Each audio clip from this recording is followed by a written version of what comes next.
Welcome back to Doing Football. It's ranking season, Jared. Let's go. July, 1 month from preseason, 2 months from the NFL season. So month of July, nothing but positional rankings. Today, we're starting with running backs, everybody's favorite position. Got to go with the most important one. The most important position.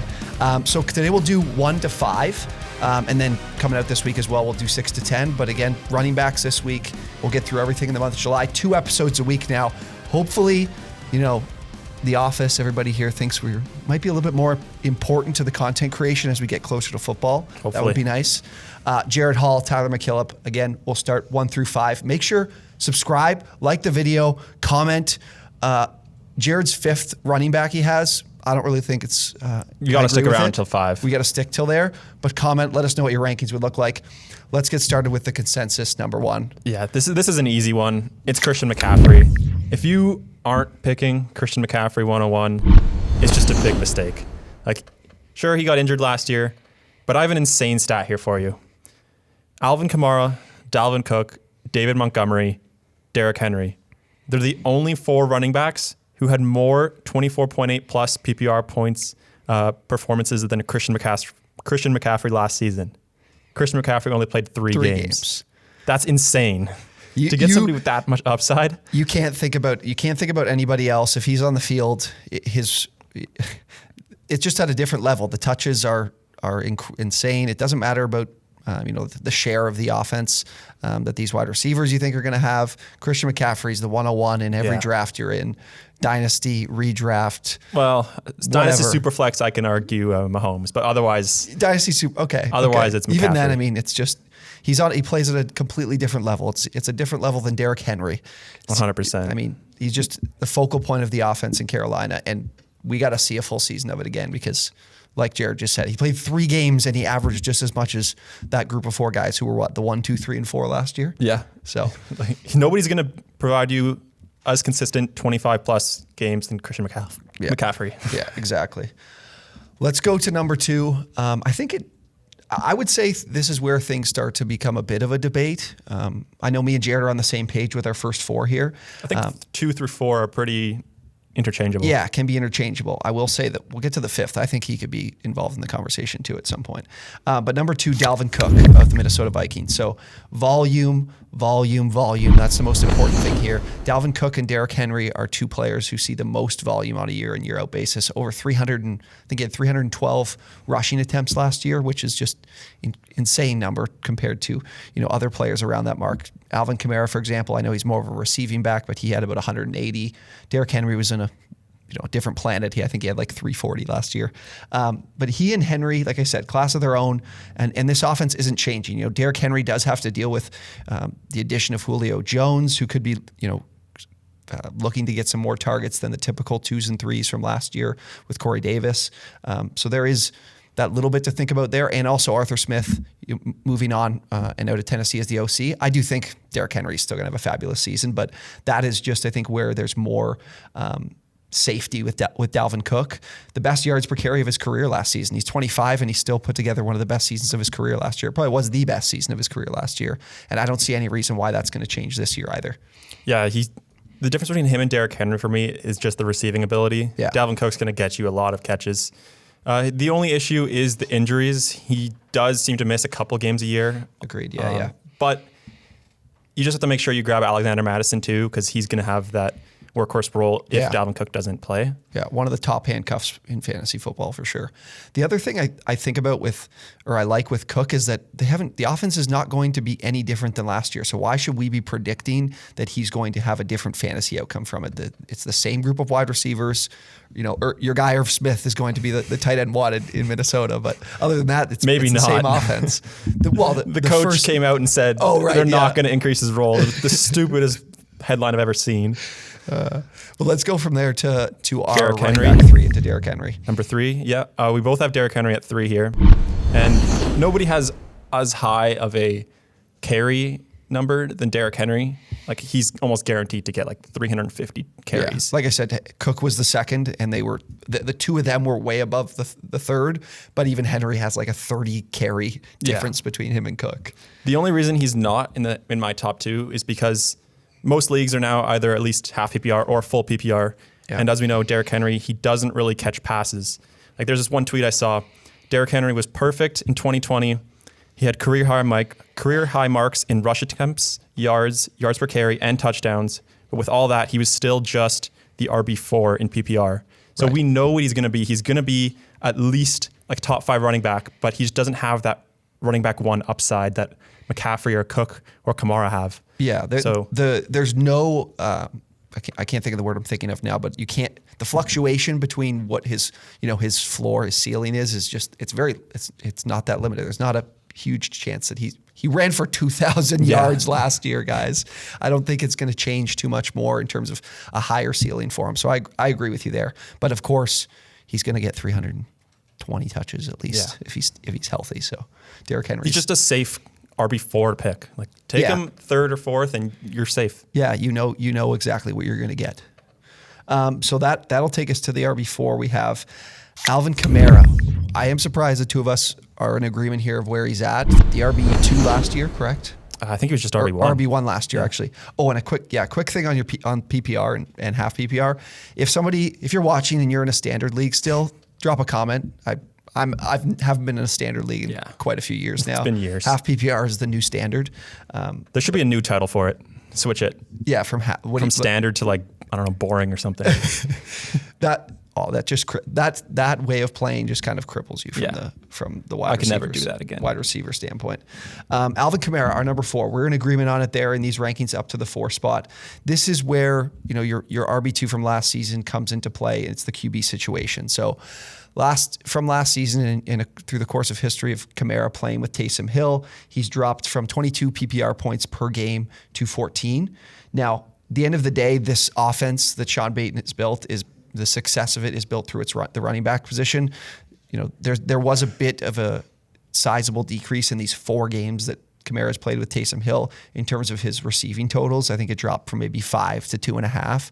So I think there's good reason for skepticism in terms of not including him in your top 3. But at the end of the day, this is still Alvin Kamara's offense and Alvin Kamara's team, and the offense will run through it. So I don't see any reason to really move him much more beyond this point because he is still one of the best running backs in football. Yeah, I'm not too worried about the Taysom Hill splits. Like, we don't even know for sure if he's going to be the quarterback. Yeah, but if he true is, too. I don't think Kamara's ceiling falls that much. Like, he's still going to have a lot of receptions, a lot of carries, a lot of touchdowns. He's going to be an elite running back. The only reason I have him below these other guys is because just the safety net of everyone else seems to be a lot higher than Kamara. Like, I think the ceiling is just as high for Kamara, but as we said, with a new quarterback, new offensive coordinator too, Joe Lombardi's gone. The floor is a little bit lower, but I'm not too worried. I would 100% take Kamara, and I wouldn't be mad if you take him anywhere from 2 to 4. Lombardi was QB coach. Yeah. He was just QB coach. Yeah. I think it's Sean Payton's offense, right? Yeah. Like we talked about it actually in our bounce back candidates with Michael Thomas. And Michael Thomas still being successful with Teddy Bridgewater on the field seasons ago. Look, Sean Payton's going to try to get the ball to his best players, and it's Alvin Kamara, it's Michael Thomas, and then who's left. So these are the 2 guys. Yeah, he's going to have such a big role. All right, 5. Let's fight, Jared. Let's argue. Even though you're talking about yours is probably more conventional. Mine is a bit of a reach for most, I'd assume. My 5 is Austin Ekeler of the Chargers. I'm the biggest Austin Ekeler fan this season. I think he's going to have a monster season. I want to ask you this. Since 2019, where do you think Austin Ekeler ranks among all the running backs in the league in fantasy points per game? He's definitely... Anthony Lynn had a true passion for running the ball and getting the ball to Austin Ekeler since 2019. Yeah, so the past 2 seasons. I'll say... So that's per game, per game. So I'll say like 9. 3rd. Yeah. Only behind Tmack and Cook. This guy has such a high floor, and he has that ceiling as well. Like, last season alone, he only had 3 touchdowns, but he averaged over 19 PPR fantasy points per game in his games with Herbert. Like, this guy is, I can't believe he's still only going at the beginning of the 2nd round. He should be like a 105, 106 pick. And if I see him anywhere in the back half of the draft, I will take him every single time. Look, so there is, I think that Ekeler is a great target for you, especially like you said, if he's into the second round. Like, let's talk about some guys around that spot. Typically, it's J.K. Dobbins, it's Cam Akers, it's guys that you're predicting a much larger outlook for the upcoming year. And meanwhile, Austin Ekeler's proven when he's on the field, he's been an elite fantasy producer at the position. I mean, and the Saints offense, which I don't even think you mentioned, that's what's going to be coming into LA. Yeah, Joe Lombardi. With Joe Lombardi. And I've also, cause I'm a Chargers fan, so I'm reading literally everything there is about the Chargers. So they brought in Lombardi, but they also have their offensive line coach comes from San Francisco. So what they're building offensively under Brandon Staley is a blend of the 49ers with Kyle Shanahan and a blend of the Saints offense. So that offensive line's completely rebuilt too. Like they brought in Corey Linsley from Green Bay, the rookie, Rashawn Slater, Odea Bushi. As well, like they've changed the offensive line completely. It's going to be a lot more efficient. They're going to be, much more efficient. Anthony Lynn was willing to run his running backs into a brick wall. just straight down the middle. Just down the middle. Let's see what happens. But you know what Jared didn't pay attention to over the weekend, and I'm sure a lot of you saw this, but reports from Brandon Staley interview over the weekend, the offense is going to run through Justin Herbert. Yeah, I saw those. I don't think that water is anything. wet, folks. Wow, the offense is going to run through the quarterback? That's crazy. That changes nothing. Like Austin Ekeler is a huge PPR monster because he catches so many balls. Like last year, he was on pace for over 100. He had 100 almost in 2019. This guy's going to be so involved in the passing game, and Lombardi's already compared him to Kamara, Reggie Bush, and Darren Sproles. Darren Sproles, like three guys who just only catch the ball and make plays with the ball in their hands. I think I'm a Chargers fan. I'm a pessimistic Chargers fan all the time. Huge optimistic with Ekeler. My team just seems to let me down year after year. I like Austin Ekeler. I do agree with a lot of the points you made. I am willing to, I think I do have him. I'm willing to move him up in my rankings, but there is someone I'd rather have in front of him. And this might be a little more risk adverse for a lot of people, but I do think it is more typical to have that is Saquon Barkley, the New York Giants, in front of him. So I have Saquon at my number 5 spot. Look, Jason Garrett would be absolutely insane to keep the ball in Daniel Jones' hands as much as they did last season. Turnover machine. Daniel Jones is one of the worst quarterbacks I've ever watched play. He's so terrible. I can't stand watching it. I can't believe this team hasn't thought about making a pick for a quarterback in the last 3 seasons that they've been picking in the top 8 picks.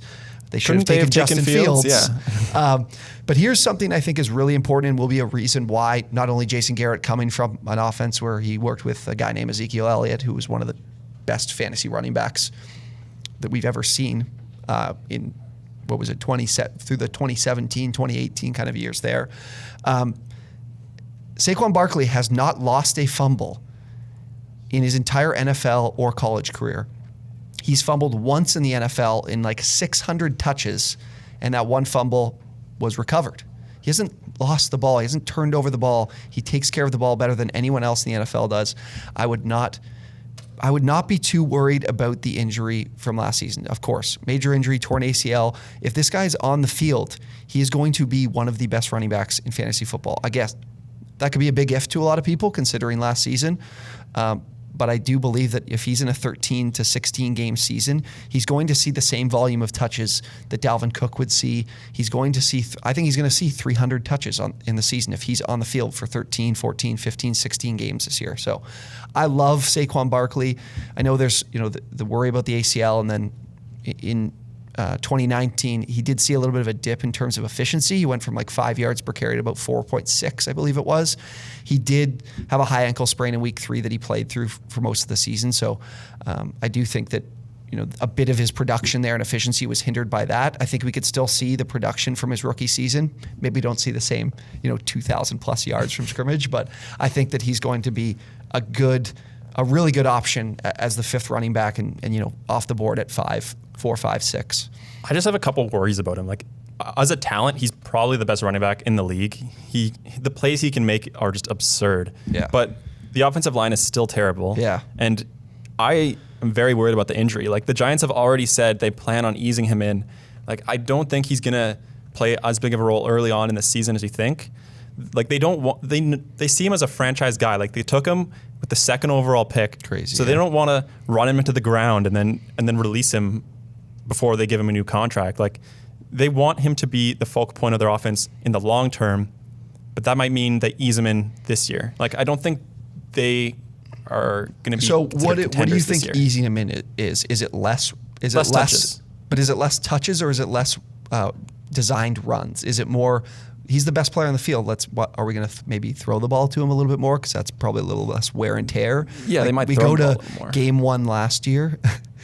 These numbers look awful. Oh. I think he had it was the Steelers, right? And they were looking like a powerhouse defense early in the year. But his I think efficiency was his so efficiency bad. for that one game was, I think he had 9 yards on 16 carries, but they tried to find ways to get him the ball. He had 60 yards receiving in that game. I can't remember how many catches he had, but even if he's lacking the efficiency because the offensive line, they're going to look to get the ball to him in space and be creative with it. I think, he's a better overall player and a better guy to get the ball in the hands in than the receiving core of, as good as Kenny Golladay is.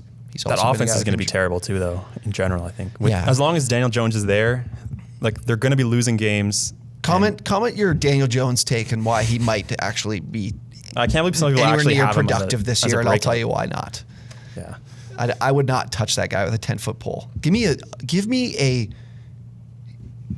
3 super flex league, two QBs, 2 QB league. I'll take Davis Mills before I take Daniel Jones. I can't do it. Off my board. He's off my board. That's just ridiculous. Look, Davis Mills might see the field this year, bro. He might see the field. How is that good enough to say, he's over a starting quarterback? I don't. Look, Daniel Jones, he'll probably, if Saquon's not there, he's going to give it to the other team 3 times. I don't want anything to do with that. I love Kellen Mond, but I wouldn't take him over any starting quarterback. Fine. Give me Tyrod and Davis Mills. I'll take both of them. And then Jeff Driscoll becomes a starter. Yeah, no, it's Davis. It's going to be Davis Mills' team. I don't want to get in the weeds on that, but it's going to be. Anyway, Saquon too risky. I'm not taking him in the first round. My first round pick has to be a safe pick. I'm avoiding him. I get the risk. The risky thing is the injuries. that's I get the what you're only saying part that's about risky. maybe he's eased into the offense. I don't think it's really going to happen. The career span of running backs is pretty short. Why are we let's just run this guy. Let's just get the rock in his hands and let's win some football games. Anyways, I don't like it.